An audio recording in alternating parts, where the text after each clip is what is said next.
Welcome to Dixon Photography. Yesterday I had the Sony a7III with me. I rented it for a day and I took many images. And before I do a review, I first want to show you the images that I took with it, and we only look at the JPEG files straight from the camera. So this is not a real review, this is a video with many sample files, so you see how the images looked like. And I took images at night and at day and in different ISOs. And what I found was that the first thing that I saw was the sharpness was really great. It was much sharper than my Canon cameras, and I could see that on the spot. And I think it's because the camera doesn't have an AA filter, an anti-aliasing filter. Cameras without that filter are sharper. I think the Fuji cameras also don't have a filter and they are sharper. The Canon cameras have a filter and so they are softer, but for people who photograph people, it's actually sometimes a good thing to have the image not so sharp but softer. So I just walked around. I had the Sigma 24mm 1.4 art lens, and here you see the 85mm 1.2 Canon L lens. I had the Sigma adapter, the MC11 or so it's called. I walked around town in the morning and just took pictures of everything, and I tried different settings. For example, here I shot in the standard profile and I then chose black and white. I like the high contrast, especially when there's bright sun and these trees. I think it's a nice texture to have this in black and white. And to get the look, I just put the sharpness and the contrast very high on the camera. That's the only thing that I changed on the black and white profile. All other profiles they stayed the same, but I spend time with different profiles. So sometimes I chose vivid, sometimes natural, sometimes standard, sometimes portrait. And so this is the day, and in the morning I walked around and then I met with Yuya and Yunus. They danced together and they needed some more images of them dancing. So let's talk about everything that comes up here. For example, autofocus. Here I don't have him in focus, and you see some of these images are also not so sharp, but let me tell you, it's all my fault. It's not the camera's fault. The images that are out of focus, it's all my fault. I only had the camera just right now, and I had maybe, I don't know, 10 minutes to look at everything in the camera to see how it works. And so the autofocus, I was trying the eye detection autofocus, but it didn't really work that much with me. And it's not about the camera, it's about me not having the time to prepare. So I was trying to get the eye in focus. Sometimes, often I could not see the box. So then I just went with the normal spot, which mostly was in the center piece. So here at where the hands are, here's usually my focus point, and then I chose that focus point to focus when I could not somehow see the eye detection focus point. But let me tell you, it's not the camera's fault, it's my fault. I did not prepare well, I just got the camera, went out and started shooting, so it's all my fault. And yet, because I was struggling with the autofocus, how to use it so often, I was really impressed how many images are actually in focus and how many images are actually sharp, because I'm shooting here at 85mm, many images wide open, f1.3 it says in the camera, f1.4, f1.6, really wide open. I want to see, can I use the Sony a7III wide open? That's what I want to see. I don't want to see it at f2.8, I want to see it at f1.4. So I try to shoot everything wide open or relatively wide open. And for me, all the shootings I did that day was about camera test, and everybody got every image for free. It was for me just to find out how good this camera is. And many people talk bad about Sony colors, and when I look at maybe this image looks already finished to me. And this image also, I think, has a great color, great skin tone, a warm tone. And these images here, I used the 85mm 1.2 lens and then I switched to the 24 the Sigma art lens for the FE mount for the Sony camera. It's not for Canon, it's for the Sony. So this is without the adapter. And I got really close to get the shallow depth of field and to get some intimacy. So I really like these images. They're not so sharp. It's unsharp because of the movement, because of my shutter speed was too slow. But I wanted the hair here to fly. I really like the images where the hair is moving, and when you capture the hair moving in the air. Here you see how sharp the camera is and the lens. You see all the fine hair here, and with all the images I took of Anna also you see all the fine detail in the hair, and I never saw this level of sharpness from my Canon cameras. Now again, I'm not a technical photographer, so sharpness is not something that is important to me. Autofocus capability is very important to me. It doesn't matter if the camera is soft or sharp, but it is important that it's in focus.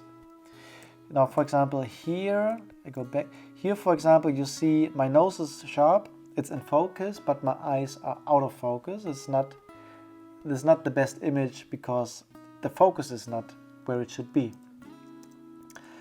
And but this was something that I noticed right away. The sharpness, even shot wide open, is incredibly strong. And I did not put the sharpness up. I only put the sharpness up in the black and white profile. But all the other color images, they are the standard profile, the vivid profile, the natural profile, or neutral. I just tried everything out. And then I took some images with Anna. Actually, we're just in our bedroom. I don't have a real studio, but I have some lights lying around. This is all very cheap stuff. Here you see how it's set up. One light, one backdrop. And here I have the 24mm lens. I rented the 24, and so I thought, let me use it. And I did not want in the up and in the down to see the ground, so I moved closer, and here you see some distortion of the lens. You see her head is a little bit long, and this is just because when you use a wide angle lens and get very close to a face, there are some distortions, there's some level of unreal look to it. Now here you see again the sharpness, how you really see each hair here, and it's so sharp you see it immediately. And this is without any sharpening. Now, I'm not judging it if it's good or bad. I just saw it immediately, and I found it very interesting. Again, the level of autofocus, my capability with this camera was, I would say, really low. So if you see an image out of focus, it's not because of the camera, it's my fault. I believe that if you have a shooting with the camera and you really know the camera, you have it for a couple of weeks, I believe nearly every image will be in focus. I believe that. I had it for a day and I didn't prepare in the beginning, so I learned on the go. Here I had the Canon 135mm 2.0 lens, shot at f2.0, f2.2, because we just went out the door. It's still cold outside, so we just went for 3-4 minutes, and I wanted to take pictures of Anna only with the dress. I want to see nobody in the image. If people pass, I don't want to see the buildings in the background. I don't want to see the cars that parked there. I only want to see her. So I chose the longest focal length I have in prime lenses here. It's 135 with the Sigma adapter. Here's our neighbor Rainer. Somehow whenever we go out front and take pictures in front of the house, somehow he always passes by. And then we went to a different place, but before that, just around the corner was this car parked, and we just took some images before we went off. Then we went to a different part of town, a new part, which is really nice to take pictures. And here again, the sharpness I think is really, really nice, and there's no added sharpness that I I did not add any sharpness. This is the sharpness straight from the camera. And I believe there are many areas where you like this kind of sharpness when you photograph interiors, exteriors, architecture, maybe street photography. When you photograph many women and people photography, it might be too much sharpness. You might have to soften the image afterwards. Here I have the 50mm 1.2, I think at 1.2, so it's a very, very soft look. Here you don't see so much sharpness because the lens is very soft, especially wide open. And I think here I got again the, oh, this is now, I don't even know, the 85. But here, yeah, that's what I want to say. Here I went back to the 24 from Sigma, and usually 24 is not a typical focal length for portraiture, people photography. You always get a lot in the background, of the background in the frame. So when you have a nice background, it's a really nice lens. If much is going on in the background, then it's a very difficult lens because you always see stuff in the background. Now this is 24mm at f1.4. So you really see, even with this wide angle lens, you see everything in the frame. You see much of the background, but you have it blurred out, and only Anna is sharp, and you see how sharp the image is. Now it's only a small area that's sharp. Most of the image is blurry, but I really like the images that we got with the 24mm. Now this is the Sigma 24 1.4. I have the Canon 24 1.4, so I have that lens, you could say, that focal length. But I really like the files here.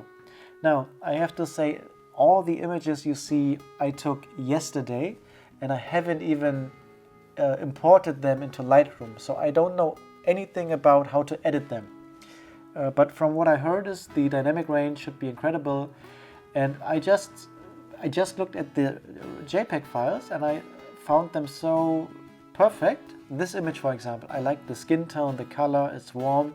Now talking about color, you don't get this color if you use auto white balance. Auto white balance will always give you a colder look.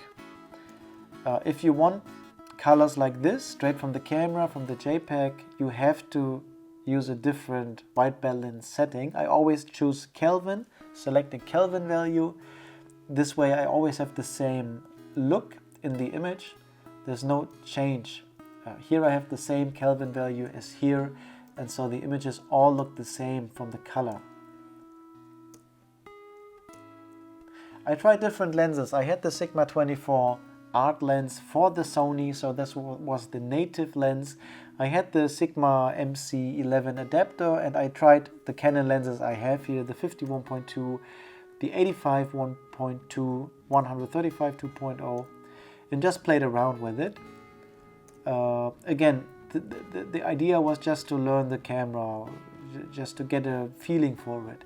And images like this, I made a selection, and I wanted to show you also that some images are out of focus, but I have to tell you, it's mostly because of me. I feel that the camera is very capable, it's very reliable, it feels really nice in the hand. I bought the Fuji X100T and the Fuji X-T20.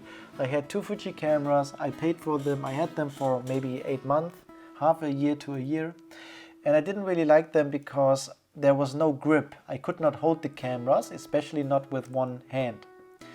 And I like to hold cameras with one hand, and the Sony a7III feels extremely well with one hand. I thought it was too small before I had it. When I had it, it felt really nice. Now here's what I mean with auto white balance. This is shot with auto white balance, and I wanted to show you. I took the image just to show you how an image looks like in auto white balance. And this is what it looked like. It looks really cold. There is no warmth in it. It's more blue, it's not yellow. And then I took the same image at the same place with the same setting with a different auto white balance, with a different white balance setting. Now look at this image from the warmth and from the color and from the feeling, from the emotion. This is sunny. And then look at this image. This feels really cold. Maybe it's just, the day is just beginning. Nobody's on the street. She's all alone. There's a little bit of fog coming around. it's a little bit cold. And here it looks really warm. It's the same day, it's the same time, it's the same camera. All I changed was the white balance. If you want to learn how to get images like this straight from the camera, it doesn't really matter which camera it is, you will find everything you need for it in my ebook, Master Your Camera. It's very cheap, and I wrote it if you want images like this. These are all JPEGs straight from the camera, and the whole day shooting was just fun. It was just for me about getting to know the camera, and I just needed some people to photograph. And these are the JPEG files straight from the camera. I will do a review about it, go a little bit deeper into my experience with it, and will also show you the RAW files. I'm really looking forward to how the RAW files will handle, how the look will be. If I will edit the images the same way I edit my Canon files, and I'm really curious to see how they turn out. Now these are some shots that my girlfriend Anna took of me. These were taken with the Canon. I think this is the last image. So you see, I have here, let me just take a look. These are all the images that we just looked at. This is a selection, and you see it's the JPEG straight from the camera. And yeah, I just wanted to give you an impression of how the images turned out after one day. And this is what I got home with. I got many more images, but this is a selection of, I think, the nicest ones. And in the next video, we will take a look at the review and how the edited images look like. Thank you very much.